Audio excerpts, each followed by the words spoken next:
تخطئون بالليل والنهار وأنا أغفر الذنوب جميعا فاستغفروني أغفر لكم. ولقد سمعت النداء فهل لا استغفر؟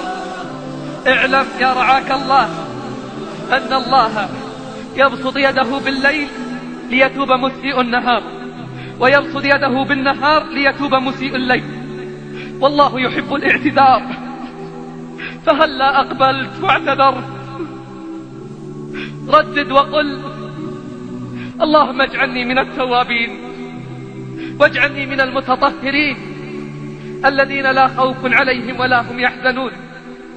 قل أنا العبد الذي أضحى حزينا على زلاته قلقا كئيبا، أنا العبد الغريق بلج بحر أصيح لربما ألقى مجيبا، فيا أسفي على عمر تقضى ولم أكسب به إلا الذنوب، أنا المضطر أرجو منك عفوا ومن يرجو رضاك فلن يخيب.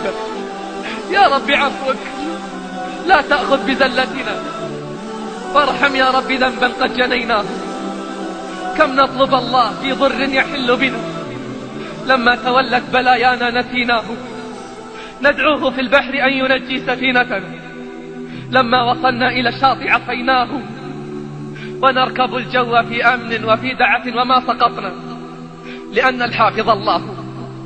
قال ابن القيم رحمه الله: إذا استغنى الناس بالناس فاستغني أنت بالله، إذا فرحوا بالدنيا فافرح أنت بالله، إذا أنسوا بأحبابهم فاجعل أنسك بالله، إذا تعرفوا إلى ملوكهم وكبرائهم وتقربوا إليهم لينالوا بهم العزة والرفعة فتعرف أنت إلى الله، تعرف أنت إلى الله وتودد إليه وانطرح بين يديه، تنل بذلك غاية العز والرفعة، كما قال الله: من كان يريد العزة فلله العزة جميعا.